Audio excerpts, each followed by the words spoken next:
Damos inicio a la audiencia de este lunes en el Tribunal de la Tarde con la presencia de Miguel Valerio. Es un destacado abogado de nuestro país y, ¿verdad? Pues nuevamente nos alegra que usted esté con nosotros para tratar algunos temas, el aspecto jurídico, casos que están llevando pues desde la justicia, Ministerio Público, reforma constitucional, entre otros. Bienvenido, Miguel. Buenas tardes, muchas gracias Martínez, muchas gracias Mile por invitarme. Un placer estar por aquí. Siempre formas parte. Antes de entrar en la parte ya de los casos, me gustaría conocer, Miguel, propiamente tu opinión con relación a esta práctica del Ministerio Público de bautizar a los casos con nombres específicos, Medusa, Discovery 2.0 y demás. Y también algo que va muy ligado, no solamente los nombres que resultan icónicos para cada uno de estos, sino la cantidad de páginas que tienen cada uno de estos documentos, este legajo. Mira, precisamente acabo de salir de la audiencia del caso Calamar, creo que se llama, el de Donald Guerrero, ¿no? Sí, porque sí. ya confundo. No tenemos el ambiente marino. Confundo uno con el otro. Mira, hubo un juez que dictó una sentencia que se oponía a que se le dijera nombre, diciendo que había violación a la dignidad. Sin embargo, en esa parte en Estados Unidos y en toda la parte del mundo le ponen un nombre a la operación de investigación y después la prensa, más que el tribunal, lo maneja con ese nombre. Porque son nombres en clave que se da para que no se detecte lo que está investigando la Fuerza y Seguridad del Estado. Y evidentemente, una vez acabada la investigación, al tribunal va el número de casos. En el caso norteamericano, que es el que más manejo, hay un número de casos. Aquí también hay un número de casos, pero nadie sabe el caso 03040, sino el tema del nombre que se le pone, la fauna marina. Y en otros países se le pone el nombre de las personas que están implicadas. Pero ya hay un juez que dictó una sentencia, y yo soy muy respetuoso de los jueces, y hay que acatarla, que decía que eso violenta la dignidad de la persona. Y una cosa es la operación de investigación, otra cosa es el caso judicial. En el caso judicial, en República Dominicana, para que los televidentes me entiendan, todos los casos tienen un número de expediente. Lo que pasa es que es muy difícil, y más se conocía antes por el apellido de la persona imputada, y ahora se conoce por el nombre marino. Sobre el tema de la página lo he dicho mil veces. Primero, no estoy de acuerdo con esas persecuciones con 500 conductas, porque eso parecería que son casos para que nunca se acaben. Y no es que el Ministerio Público quiera o no quiera poner toda la página, sino que el código le exige que cada conducta que tú imputes la narre. Entonces yo he sido más partícipe de que en vez de hacer 100 conductas, si usted tiene 3 o 4 casos sólidos, dedíquese a esos casos y olvídese de los otros, porque si no va a pasar lo que está pasando, que el tiempo avanza y que hay unos periodos para que se conozcan los procesos en los tribunales. Medusa para un número, 12.274 páginas. Sí. No, y ponga ahí y 3 personas que renunciaron en mi oficina de abogado. Que fueron y completa eso, ¿no? Sí, yo le llamo los casos quiebra oficina. Bueno, que de hecho, he entendido que mañana es la apertura a juicio ya del caso Medusa. Sí, empieza. Empieza ya. Sí, empieza. Sí, increíble. Sí, empieza. Que una queja de participación ciudadana, que solo el juicio preliminar se produjeron 94 aplazamientos. Uno asume ya que en un juicio ya abierto de fondo es mucho más complejo la cosa. Bueno, mira, es que la audiencia preliminar aquí se han malinterpretado muchas cosas. Una, y que tendrán que cambiarse en su momento. Las acusaciones no se leen. 2, el proceso penal es oral. En Estados Unidos, si tú te ves un pliego de cargo, el cargo de Trump, eran 70 páginas, pero no era porque eran 70 páginas, no porque en Estados Unidos tú le dices, mire, yo lo estoy acusando de que usted se robó 100 millones de pesos al erario público. Esa es la acusación. Ahora, sobre esos 100 millones de pesos, usted hizo eso en el Ministerio X, no le pongamos nombre para que no se... Ministerio X. Y sobre eso yo tengo todas estas pruebas. Y la acusación es simplemente la notificación de la prueba, con una relatoría muy corta. Aquí el problema es que todo es muy formal y no debería ser. Eso es como cuando te dicen, lea una acusación. Eso, yo tuve en la de Jean Alain y fui los primeros 3 días y después mandaba gente. Porque eso no lo aguanta nadie. Por representación. Sí, no, es que eso no lo aguanta nadie, eso no lo aguanta nadie. Entonces, aquí hay cosas a cambiar, pero evidentemente el Ministerio Público, lo que se llama la estrategia y la teoría del caso, tiene que ser más eficiente también. Hablemos del Ministerio Público, su evaluación de lo que ha sido esta gestión. Y bueno, todavía el presidente le pide a doña Miriam, la procuradora, unos días. Ha pasado ya aproximadamente un mes. ¿Y por dónde entiende que pudieran venir el perfil de quien pueda sustituirla? Mira, yo he dicho que el presidente, primero, lo dije en la reforma constitucional, está opuesto a la forma que él dice de selección del Ministerio Público, porque es una potestad, o sea, la política criminal es del Poder Ejecutivo. Alguien tiene que ser responsable de eso. Yo no creo ahí en un órgano de extrapoder. Entonces, evidentemente de que la prórroga de doña Miriam ante el Ministerio Público, que yo he dicho que el Ministerio Público tiene que dividirse en dos. Una cosa son los grandes casos que estamos viendo, y otra cosa son la fiscalía, que es el verdadero Ministerio Público. Sí. O sea, porque los grandes casos se cuentan con los dedos de tamaño, 5 o 4, no sé cuántos son. Pero donde ha habido problemas, que incluso hubo una reelección del Ministerio Público, después que ya tenían 3 años de vencido en el cargo, en la fiscalía. Porque cuando tú tienes inamovilidad en la fiscalía, todo el mundo se paraliza, porque tú no sabes cuándo se ve el superior. Entonces, aquí hay que hablar de dos ministerios públicos. ¿De cuál quiere que hablemos? ¿Del de grande o del pequeño? Porque en el pequeño ha sido fatal. ¿Y en el grande? En el grande estamos viendo lo que yo dije miles de años, lo dije en Odebrecht, lo he dicho en todos los casos. Ningún caso procesal de esa envergadura va a durar 4 años. O sea que esa cosecha no la va a ver el que hace un expediente. O sea, un caso penal, para que la gente entienda, mínimo de esa magnitud, son 8 o 9 años.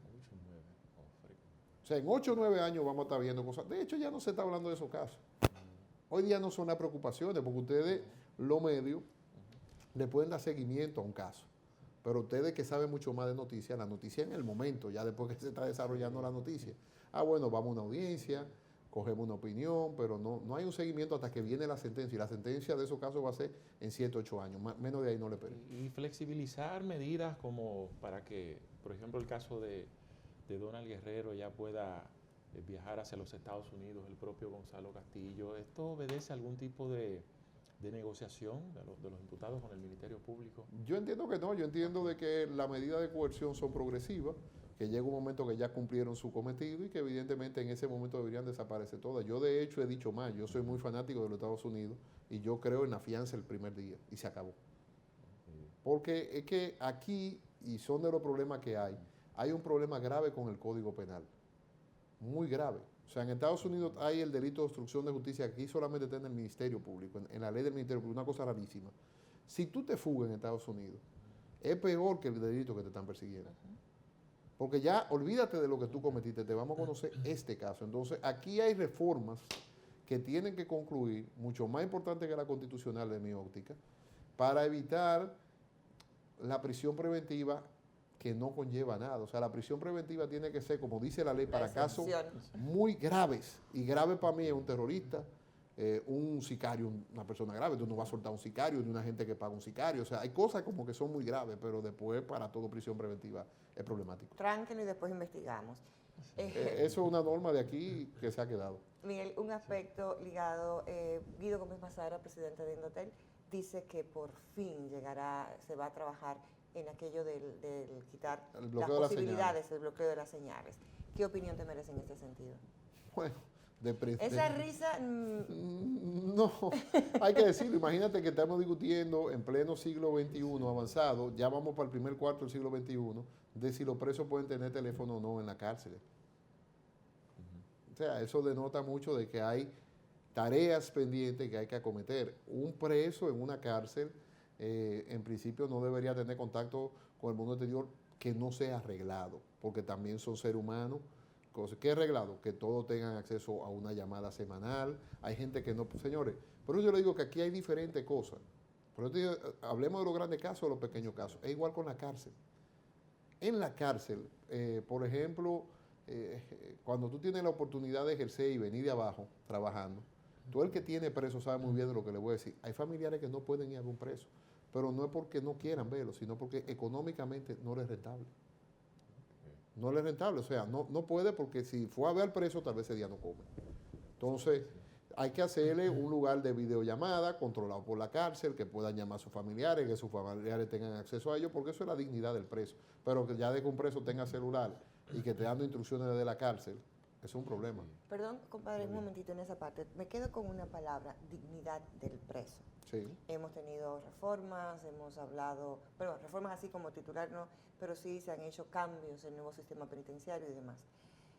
Las cárceles vistas desde la mirada de un togado, ¿en qué entiendes si cumplen el principio para el cual fueron concebidas en República Dominicana. Mira, rehabilitar, reinsertar y redactar. eso lo dice la Constitución. Yo hice un artículo hace muchos años, se llama Poesía de la Pena, porque es una poesía, en el fondo no pasa eso. O sea, la gente cae presa y lo primero es que después que va a conseguir un trabajo, si tú ves que cae preso, uno mismo dice yo no lo voy a contratar. O sea, que ya tiene problemas de estigmatización sin necesidad de lo otro. Pero luego, si están presos, tienen que estar en una cárcel digna. Hubo una vez que a mí me hicieron un antinoti que yo me reí mucho, porque yo en un caso dije como que los presos tenían que tener aire acondicionado, digo, que hace mucho calor. Y aunque le pongan el aire acondicionado donde no puedan tocarlo, pero, sí, o sea, alto, y que la cárcel la tengan que diseñar para que tengan... O sea, porque tú tampoco puedes hacer un trato inhumano de un preso. De eso no se trata. Entonces, el proyecto de Código Penal fallido, que ya tiene en el Congreso 28 años, hablaba de cumplimiento especial de la pena. Como pasa en otros países, tú cumples el primer cuarto de la pena, ya tú tienes derecho 3 o 4 días a dormir en tu casa. Tú cumples ya la mitad de la pena, en la mayoría de los países lo sueltan. Pero imaginémonos que aquí no lo suelten, pero tú tienes derecho a ir a trabajar, a producir y a volver a la cárcel en la noche. Entonces, hay una serie de cumplimientos penitenciarios que aquí se tendrán que dar en su momento, porque ya la cárcel está saturada, no explotada, saturada. O sea, aquí, por más cárcel que construyan, el problema es que, y es lamentable, porque eso habla muy mal de la sociedad, la delincuencia aumenta. Sí. Algunos de los senadores que tienen en su poder el proyecto para la reforma de la Constitución han planteado de que se incluya como miembro del Consejo Nacional de la Magistratura el presidente del Tribunal Constitucional. ¿Comparte ese criterio? Mira, no que lo han planteado, ya está en la ley de reforma. Está en la ley de reforma, en la primera votación que se hizo en el Senado. No era muy amigo de eso, porque yo creo que el Consejo es la unión de los 3 poderes y no hay otro poder, el constitucional no un poder. O sea que es una nueva versión del Consejo de la Magistratura, sí, porque el procurador respondía al Ejecutivo. Estoy de acuerdo que saquen al procurador, es mucho mejor el presidente del Constitucional tal vez que el juez de la Suprema, pero ya es un hecho y tú puedes estar seguro que se va a votar. O sea que esté de acuerdo o en desacuerdo ya no hace sentido, pero es mucho más independiente el presidente del Tribunal Constitucional, que incluso tiene una duración de 9 años, que un juez de la Suprema, porque ya está representado 2. Porque el Consejo Nacional de la Judicatura ha tenido un problema, que es el siguiente: ya no elige solamente los jueces de la Suprema. No, elige el Tribunal Superior Electoral y elige también el Tribunal Constitucional. Entonces, en buena lógica, eso debería estar representado, porque cuando el presidente de la Suprema va al Consejo y ahora el presidente del Tribunal Constitucional, es la continuidad. Es como, yo puedo salir, como ocurrió con el doctor Milton Ray Guevara, pero si el doctor Milton Ray Guevara hubiera estado en la elección de su sustituto, es como la continuidad, el traspaso de mando correcto. Entonces, están adecuando el Consejo Nacional de la Judicatura a esas nuevas funciones que no estaban en el año 1994, ahora que hablamos de reforma, y que se le dieron en el año 2010. Entonces, están adecuando esa institución a eso, pero entonces todavía faltaría un representante, que es el presidente del Tribunal Superior Electoral, porque también lo elige. Sí. ¿Sabes, Miguel, que cuando te escuchaba fue imposible no ir una vez, la primera vez que fui a La Victoria para un trabajo de la universidad, y decía un letrero: La Victoria, cementerio de hombres vivos donde se amansan los guapos y se olvidan los amigos? Y te escuchaba tu narrativa y me llevó a una pregunta: ¿qué hacer, por ejemplo, con el caso de personas que están enfermas? Que haríamos en el caso ya del adicto a las sustancias controladas, o el caso de personas con alguna situación mental, psicópatas y personas que las penas privativas no van a tener, aparentemente, o por lo menos en literatura, ningún cambio de conducta. ¿Qué entiendes? Sobre el tema del consumidor de drogas se ha avanzado mucho. De hecho, hay una política de la Fiscalía de que no lo está sometiendo, sino que lo está mandando a hogar y crea. Se luchó mucho en su tiempo. La cantidad que ponían era que por un sí, pelín de adicto de que tenía, pasabas a narcotraficante. Pero se luchó mucho y se ha ido concientizando, se está trabajando mucho en eso, de que esa gente son susceptibles de un acuerdo mediante el cual se comprometan ahí a hogar y crea, el consumidor. Otra cosa es el microtráfico, que sabemos que trae otro tipo de problemas. Sobre el tema ¿cuál era el segundo? Personas con trastornos mentales. salud mentales. Psicópata no, porque el psicópata tiene una especie de sociopatía que es muy diferente. Pero gente ya demente en cárceles, En España, que fue donde yo hice el doctorado, me acuerdo de a la cárcel modelo de Barcelona, había un pabellón para personas que están cumpliendo medidas de seguridad, que así es que se le llama medidas de aseguramiento, con su psiquiatra y porque tampoco pueden salir a la calle. O sea, ahí hay un problema. O sea, tú no puedes sacar a una gente con un problema de demencia a la calle. Entonces, tenerle sus pabellones estructurados con su psiquiatra y poderlo mantener. Yo diría mucho más. O sea, yo creo que aquí hace falta un 28, porque creo que el 28 está cerrado hace muchos años. Hay mucha gente con problemas mentales en la calle. Sí mismo. Bueno, el presidente Abinader volvió a reiterar en defensa de la Constitución durante la intervención más reciente en la Asamblea de las Naciones Unidas. Insistió en el tema de la cláusula pétrea y pues un artículo de Jorge Prat reciente. Finalmente, con esto, ¿qué puede ocurrir? Porque la gente se pregunta, ¿es necesario el referéndum? El tema de incluir ese aspecto de la reelección como cláusula pétrea, que tan efectivo en términos jurídicos puede ser. Mira, a mí de esta reforma constitucional, el único debate, y al centro Orwell, que lo represento yo también, el único debate que le ha interesado es la petrificación. Porque nunca se había discutido de eso. O sea, técnicamente nunca se había discutido sobre petrificar o no. O sea, si hay un gran aporte en esta reforma que, para mí, es que estamos discutiendo sobre lo que es la petrificación. ¿Por qué? Porque al final de cuentas, yo apoyo el referéndum, porque yo entiendo que si tú estás diciendo que eso no se va a reformar más, hay algo del procedimiento, además de que le da más legitimidad. Y he dicho más, he dicho que concuerdo con el presidente de que 8 años se petrifique, porque si tú ves la historia constitucional del país, siempre el problema ha sido la reelección.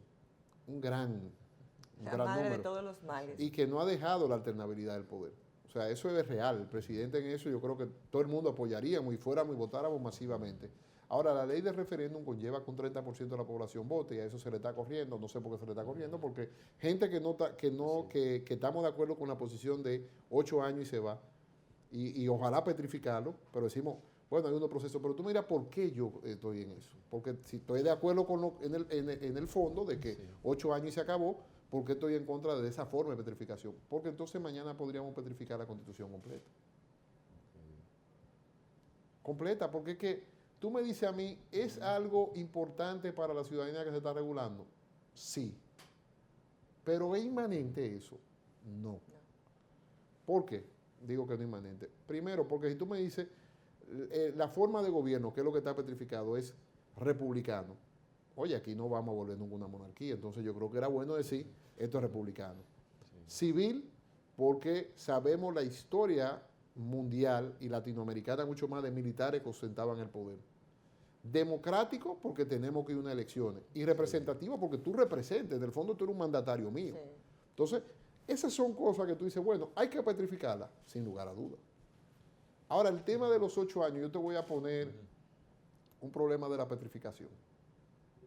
Que no debería ser problema, porque yo creo que el que gobernó 8 años se acabó. Pero año 1994, ¿tú te imaginas que hubiera sido pétreo de que la elección no era indeterminada y que, o sea, que en definitiva, como no podemos reformar eso, aquí hubiera una matazón, una guerra civil? El 94 fue un año y nada más hay que leer la memoria de Agripino Núñez Collado o la misma, hay un libro muy interesante de Juan Bolívar Díaz sobre el fraude del 94, que ahora donde dije digo Diego, y las cosas son así, pero esa es la vida democrática de este país. Entonces, hay muchos libros ahí que cuando tú analizas el tema, si tú haces se le llama en materia constitucional muy estricta la forma de modificación. Luego, tal vez tú te tienes que ver una modificación. O sea, yo le he cogido miedo a qué pasa si yo petrifico la Constitución entera o si yo tengo que despetrificar algo en el futuro. ¿Cómo lo hago? Entonces, yo creo que el presidente ha hecho un gran aporte al debate constitucional. Otra cosa es el debate político, donde la reforma tiene cosas que yo apoyo como la unión de las elecciones, la reducción de los diputados, o sea, hay cosas que yo la apoyo, hay cosas que no apoyo como la elección del Ministerio Público, o sea que digamos que yo estoy 50-50 con lo que él dice. Pero el gran debate constitucional ha sido sobre la cláusula pétrea porque no se había debatido aquí nunca. Entonces yo creo que hay que aprovechar, si yo fuera el presidente, yo mandara al referéndum. Yo lo mandara al referéndum. ¿Cuál es el miedo? Yo creo que la mayoría, el primero que debería votar es la oposición, porque el presidente está diciendo, yo no voy.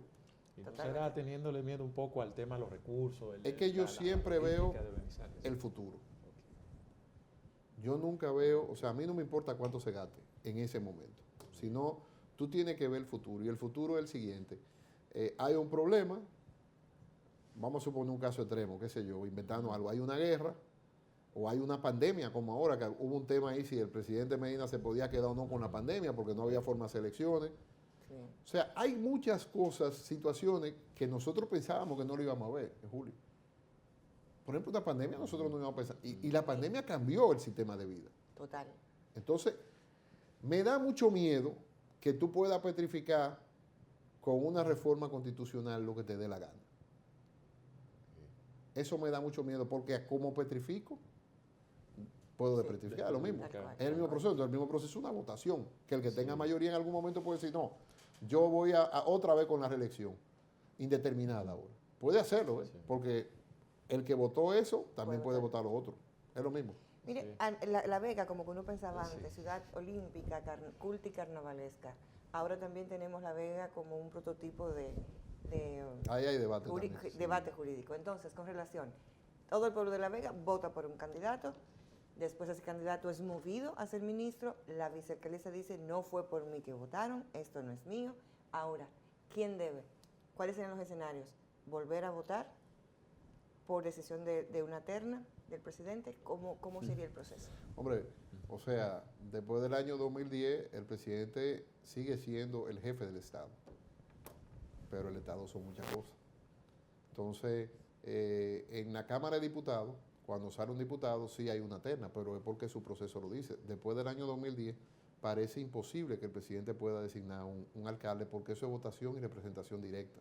De hecho, entonces, habría que ver si hay algo de inconstitucional en eso que quieren hacer, y que el presidente designe a alguien y que luego se lo decreten inconstitucional. Porque es que aquí hay un tema, o sea, que hay un tema de representatividad, y que el mecanismo de elección, raramente, pero esas son de las cosas que hay que verla de cara al futuro, decía, el vicealcalde ocupa. Lo que pasa es que en términos prácticos, políticos, que no tiene que ver nada con lo jurídico, y que yo lo entiendo al PRM, la alcaldesa no es del partido. Y ella misma dice, no fue por mí que votaron. No es del partido. Y mira ahora mismo yo estoy dándole seguimiento a un caso muy interesante en la alcaldía de Río, donde Eduardo País puede reelegirse por quinta vez. Muy interesante. Se arma una crisis interna porque los aliados de Eduardo País le están diciendo, lleva un aliado, porque, o sea, pero Eduardo País tiene 50%. Entonces, no, es que yo quiero ser gobernador en 2 años. Entonces, yo quiero dejar bien del partido, porque hay cosas políticas que no tienen que ver con lo jurídico. Entonces, lo que pasó en La Vega fue que la alcaldesa, porque llegó a ser alcaldesa por un día, la ex alcaldesa dice, bueno, yo no puedo con el PRM, yo me quito de aquí. Pero que el presidente designó al señor Cruz de ministro, muy bien, es una potestad que tiene, pero entonces la ley tiene que cumplirse. Y en ánimo de las leyes, tanto municipales como constitucionales, lo lógico es que se convoque una elección y que de manera directa se haga. Ahora, ¿qué hacemos de aquí a la elección? ¿Qué hacemos? Porque el problema está. No, y que la gobernanza de una ciudad no espera. No, el problema está. O sea, ¿qué hacemos? Pero entonces la ley ahí no dice nada. Entonces, esas son cosas que el Congreso ahora del PRM, que es mayoría, que tiene muy buenos congresistas, porque por ejemplo, el señor Pacheco es muy eficiente, lo he dicho, un hombre que evita muchos problemas de este país. El señor Pacheco, el señor Genao también, que es de la misma Vega, deberían, que son gente eficiente real, porque una cosa es eficiente de cara al público, no, gente eficiente. Deberían resolver ese problema. Bueno, mi pregunta final está relacionada con esa decisión del Ministerio Público recurrir ante el TC sobre el caso Odebrecht, de manera específica Víctor Díaz Rúa, Ángel Rondón. Es decir, uno entendía que ya con esta decisión de la Suprema Corte de Justicia ya el caso moría. ¿Qué razones pudo haber impulsado un Ministerio Público a recurrir? Mira, primero, ya el caso Odebrecht se acabó hace mucho tiempo, y ya el tema aquí lo que hay un tema de si se violó la Constitución o no, si tiene relevancia constitucional o no, y yo creo que no. Yo creo que la sentencia de la Suprema se bata a sí mismo, y hay un tema de relevancia constitucional que no se va a dar, con lo cual yo entiendo que ese recurso va a ser inadmisible. Lo digo brevemente porque eso está en curso y todavía ni siquiera notificado, ni siquiera visto. Así tan breve va a ser la respuesta a la pregunta. El caso de Odebrecht va a ser como un precedente de lo que pudiera acontecer con todos los casos de la fauna marina. Son escenarios diferentes, hay que decirlo. Hay casos donde hay delatores, que están yendo al juicio. En el caso de Brecht, fueron los delatores y dijeron que no vieron nada. Entonces hay que ver, es lo que yo he dicho, esos casos, el problema sí tiene ya que va teniendo el tema de los 4 años. Entonces, eso va a haber que ver el momento que se plantee para ver el fallo. Hoy, por ejemplo, se aplazó el caso, pero no por el Ministerio Público, fue una persona que estaba enferma. Entonces, bueno, ¿cómo se suma eso? Ahora, la realidad es lo siguiente, hay que esperar, ¿usted sabe cuánto para ver eso? 2 o 3 años. El único caso que estamos viendo es el Coral, creo.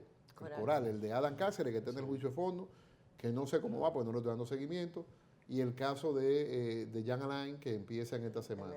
Y ya, pero tú no puedes hacer un presagio, y fuera muy mal abogado si lo hiciera, de un caso que no se ha conocido el fondo. O sea, tú tienes que ver el fondo, las evidencias, porque tú vas que las evidencias, porque a veces la acusación dice algo, y cuando vamos al fondo la evidencia no dice nada, no tiene nada que ver con la acusación. Bueno, Miguel, más que agradecido por tu presencia en este tribunal. Gracias a ustedes por la invitación. Siempre. Muy bien, y a ustedes por la amabilidad de su sintonía, como de costumbre, mañana que estaremos de 5 a 6 en otro tribunal de la tarde por Telefuturo 23 y sus diferentes plataformas. Bye bye.